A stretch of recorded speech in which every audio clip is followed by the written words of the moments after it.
Senadora Regina, presidente dessa nossa casa nesse instante, dizer que na mesma toada dos direitos humanos, que Vossa Excelência também aqui explicitou, toda a sua angústia, sua força para enfrentar esses momentos tão difíceis que o nosso país está vivendo, da mesma forma quero aqui trazer também algumas palavras ouvidas ontem no colóquio latino-americano da Água, Vida e Direitos Humanos.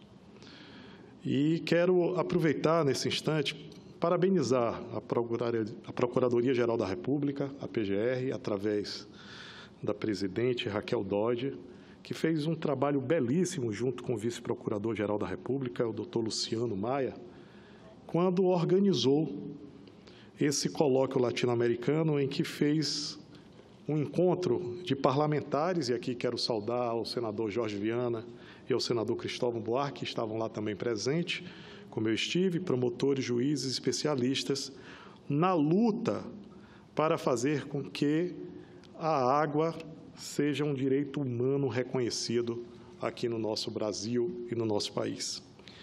E para que isso aconteça, senadora, senadores, é muito importante que quando a gente olha esse tema, água, vida e direitos humanos, eu quero destacar aqui um pensamento oriundo do livro A Grande Saída, do escritor Angus Deaton, vencedor do Prêmio Nobel de Economia.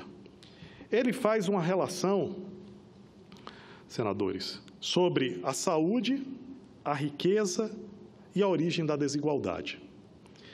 E o que é que ele percebe? Que nos últimos séculos nós tivemos um aumento muito grande da expectativa de vida em todo o mundo. E também as taxas de mortalidade infantil caíram na média mundial enormemente. É claro que nós temos ainda bolsões de pobreza que continuam como se na Idade Média ainda estivesse, senador Zé Medeiros. Mas o mundo avançou nesses dois parâmetros de medição de qualidade de vida. E o que é que ele traz? Ele traz que 3 fatores são muito importantes. O primeiro fator foi o aumento da riqueza mundial, apesar de concentrada, aumentou, mas houve uma distribuição da nutrição através da revolução agrícola. A quantidade de alimentos no mundo foi aumentada a sua produção e, com isso, mais contingentes de pessoas tiveram acesso aos alimentos. Mas isso, por si só, não estabelece o aumento da expectativa de vida. Houve também um avanço da medicina. No avanço da medicina, nós podemos destacar que houve uma descoberta que foi fundamental para a ampliação do aumento da expectativa de vida, que foram as questões dos antibióticos. Mas também neste quesito, a população mais carente, muitas vezes não alcança a possibilidade de comprar aquele antibiótico de melhor qualidade para enfrentar a sua doença. E, por final, ele diz que a ação mais importante que houve nesses últimos séculos foi o avanço na saúde pública. E da saúde pública, senador Zé Medeiros, ele coloca como fator principal para o aumento desta expectativa de vida e da diminuição da mortalidade infantil, ele coloca que foi a questão da qualidade da água e do saneamento básico. Esta sim, é uma atividade que faz um enfrentamento real à desigualdade social.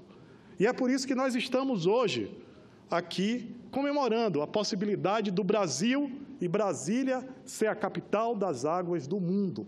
Estamos aqui reunidos com os principais especialistas, com as principais lideranças de todo o mundo para debater as questões da água e do saneamento. E é claro que não poderia deixar de usar, senador Zé Medeiros, a liberdade poética, porque vim da Bahia. E como bom baiano, trouxe aqui um verso de uma música do nosso grande Gilberto Gil, que ele diz: traga-me um copo d'água, eu tenho sede, e esta sede pode me matar. Minha garganta pede um pouco d'água, e os meus olhos pedem teu olhar. A população carente, as pessoas mais pobres, as comunidades mais longínquas do nosso país ainda aguardam este olhar de solidariedade. Esta música é mais do que uma música, ela é uma súplica. Ela pede a mão amiga da solidariedade brasileira. E é assim que o Fórum Mundial da Água inicia a sua caminhada, desde ontem, para que nós façamos uma coisa muito importante, compartilhar água. Mas primeiro, antes de compartilhar água, nós precisamos compartilhar sentimentos e conhecimento. E é por isso que o Fórum Mundial da Água traz, na sua nascente, uma resolução da ONU, onde ela estabelece, na Resolução 64292, de 2010, que a água é um direito humano essencial para o pleno gozo da vida e de todos os direitos humanos. Quando lá foi feita aquela resolução, senador Zé Medeiros, os números já eram alarmantes. Mais de 880 milhões de pessoas já não possuíam acesso à água.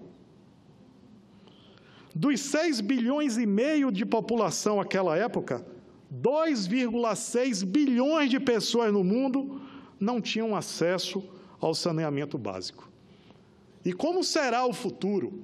Em 2050 já seremos quase 10 bilhões de pessoas. A pressão sobre a água só aumentará. Essa questão que é fundamental para a vida e para o desenvolvimento econômico. Aqui no Brasil, nós temos já uma base jurídica, algumas leis, que já falam deste direito de forma indireta e muitas vezes direta.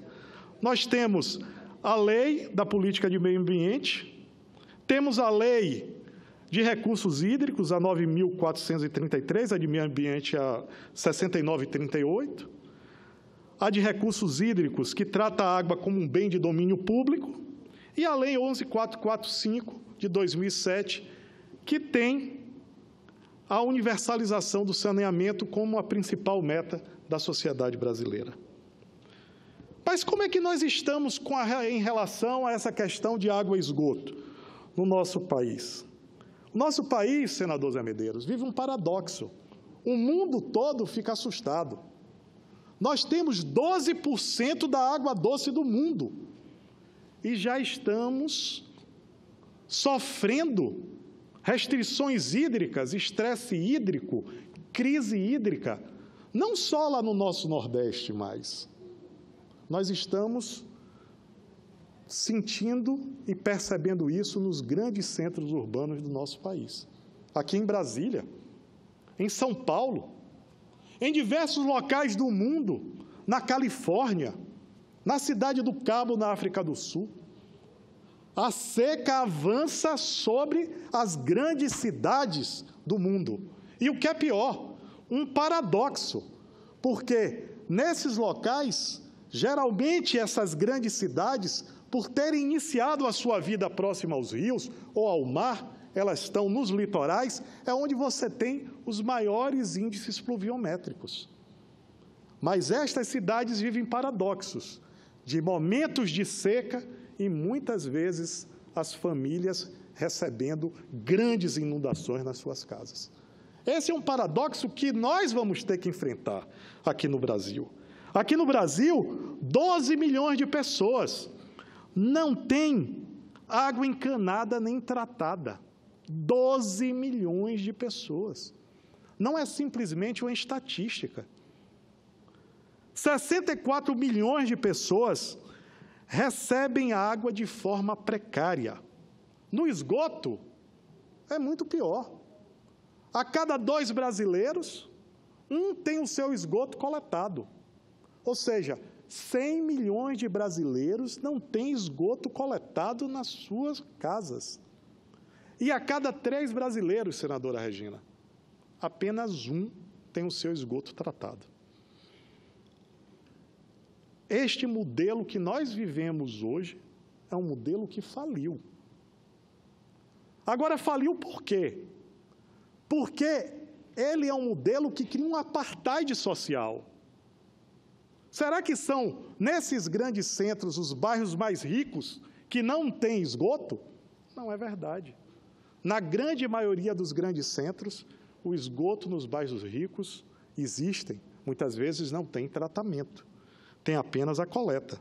Segundo o Plano Nacional de Saneamento Básico, 70% das famílias com renda domiciliar de até meio salário mínimo têm déficit de abastecimento de água. Segundo o Instituto Trata Brasil, nos assentamentos precários, 54% das famílias usam fossas rudimentares e mais de 32% das famílias fazem com que os seus esgotos sejam lançados diretamente nas ruas, nos rios ou no mangue. Este é o verdadeiro apartheid social. E muitas vezes, vejo muitas pessoas querendo manter o estágio que está hoje, da forma que está hoje. Manter o sistema que está aí vigente e que nos levou a estes números. Quando um papel guarda o direito, e esse direito é escrito na Constituição e nas suas leis e não chega à população, esse direito não existe. O direito à água e ao esgoto só acontece quando ele sai do papel e chega da torneira das pessoas. Esse direito só acontece quando o esgoto da família é tratado e a gente repõe a água ao meio ambiente da forma que nós a captamos e melhoramos. É por isso que vamos ter que fazer um debate: qual é o papel do Estado? Que papel o Estado vai ter para que este direito realmente aconteça? Já tivemos diversos debates. Acompanho esses debates do papel do Estado em diversos setores da economia. Me lembro muito bem, senador Zé Medeiros, quando estávamos discutindo a questão do transporte público. Todas as grandes cidades tinham uma companhia municipal de transporte público. Quando começou a se fazer a seleção de empresas privadas para fazer os serviços de transporte público, cujo concedente é o Estado, as pessoas diziam: as empresas não vão passar nos bairros mais longes.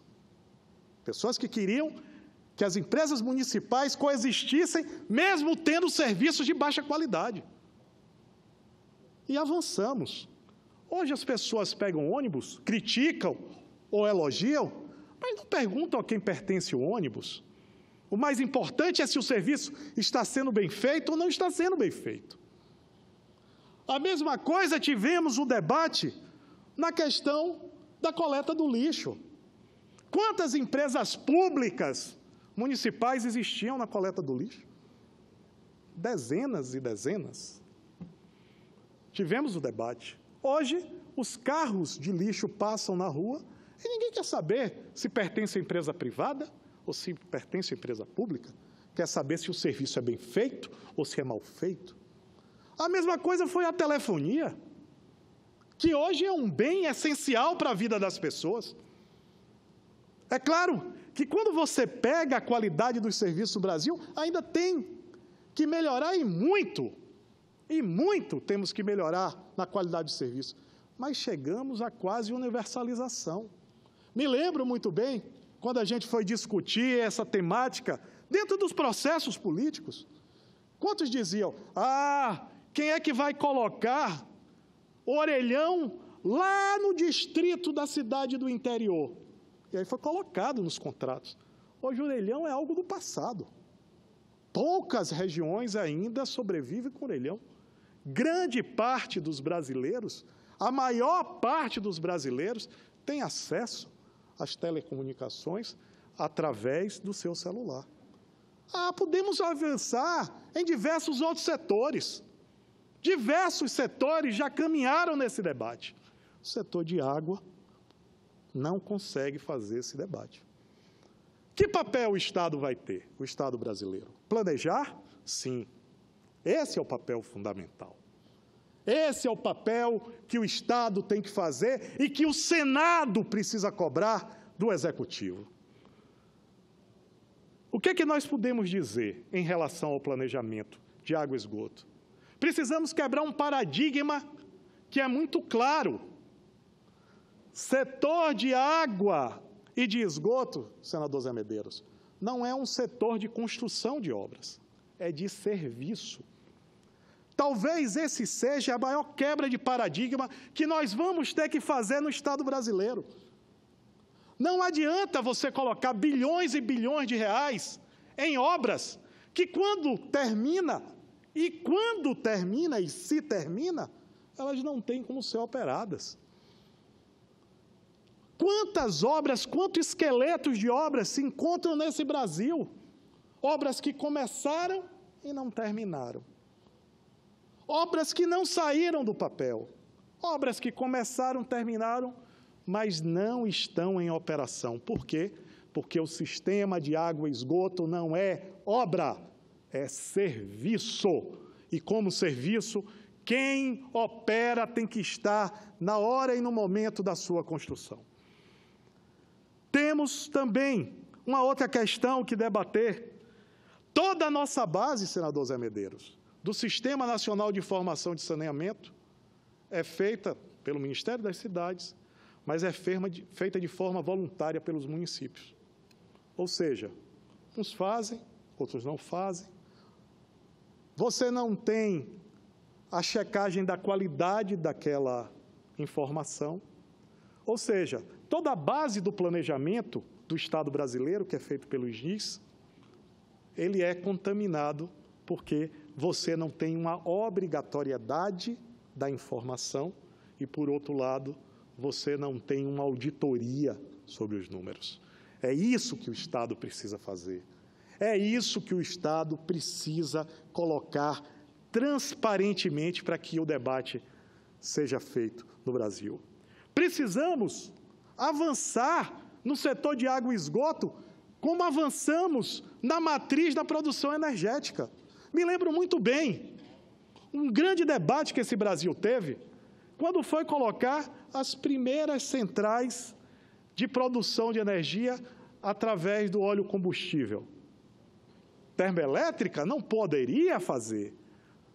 Foi um debate, quase impossibilitamos a instalação das termoelétricas. Se não fosse aqueles corajosos, lá atrás, que enfrentaram e que peitaram esses movimentos que acendem e depois se escondem na sociedade, nós estaríamos com um apagão no Brasil. Porque foram as termoelétricas que estão dando o suporte e a base, certo, para que nós possamos rodar a produção nacional. Muitas cidades hoje têm energia por causa da termoelétrica. Ah, mas você é a favor da termoelétrica? Não. Eu sou a favor de uma matriz plural energética para produzir através da geração de eólica, da geração da termoelétrica, da geração de combustível, da hidroelétrica, dos ventos, da geração eólica. Então, nós temos que fazer, senadora, mais um tempo, queria ainda avançar aqui um pouco mais, dizer que a gente tem que fazer a mesma coisa. Precisamos avançar na base de produção de água do nosso país. Precisamos ter um sistema e precisamos ter uma lei que alcance o sistema de reuso de água. Nós precisamos entender que vamos ter que reusar a água no nosso país. E vamos ter que fazer incentivos para quem assim o faça. Nós precisamos fazer com que a tecnologia da dessalinização chegue ao nosso país. Sabe por quê, senadores? Nós estamos tirando água do semiárido, das regiões que não têm água, transpondo bacias, como a gente está fazendo hoje no São Francisco, matando rios, porque onde está a grande concentração da população, está de frente ao mar, morrendo de sede em frente ao mar. Nós precisamos ampliar esta visão da matriz de produção de água no nosso país. Por isso que precisamos preservar o meio ambiente, mas também precisamos ter uma ideia de promoção do meio ambiente. Precisamos pagar para quem preserva o meio ambiente. Precisamos ter uma política pública de serviços ambientais, porque assim nós vamos produzir água. Quando a gente paga para que a floresta fique de pé, a gente não precisa gastar transpondo água de bacias. Precisamos olhar a transversalidade e o papel da água no desenvolvimento socioambiental e econômico. Então, temos muita coisa a fazer pelo Estado. O Estado precisa ter um papel regulador e fiscalizatório em todos os contratos, ver quais são os municípios que têm contrato de serviço e como estão esses contratos, seja ele público ou privado. Precisa ter metas, precisa essas empresas cumprir as suas metas. Precisamos cobrar que esses contratos tenham controle social. O Estado precisa estar à frente da fiscalização e da regulação para que nós possamos avançar nas questões tão importantes para a água e esgoto do nosso país.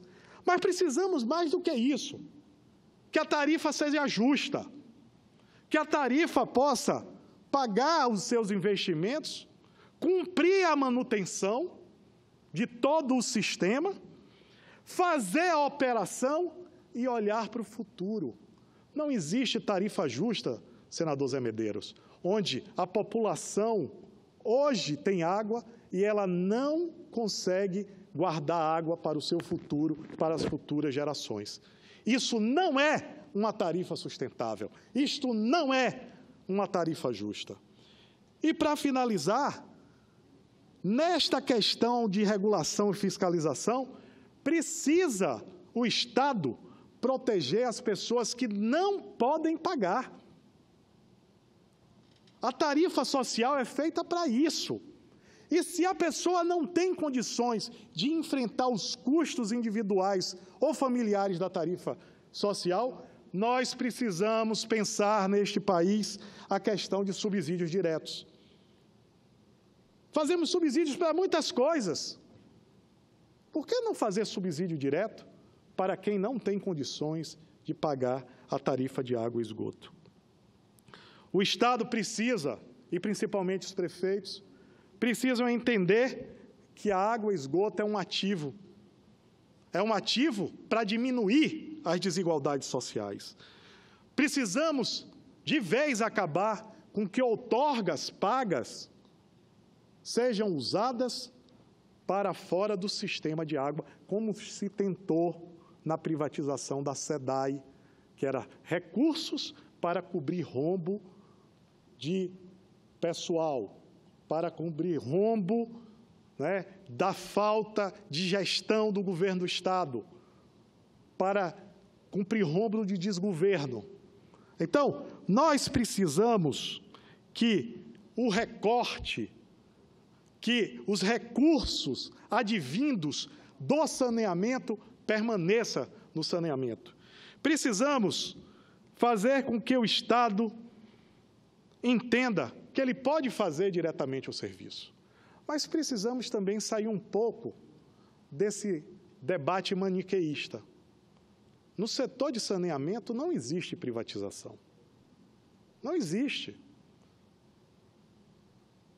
Todas as instalações que são do setor de saneamento de água e esgoto pertencem ao Estado, inclusive aquelas realizadas por empresas privadas.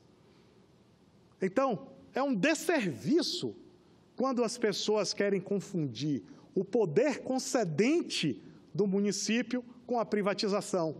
É um uso maniqueísta para tentar encobrir interesses corporativistas, para tentar encobrir todas essas desigualdades sociais que só estão aumentando durante esses últimos anos.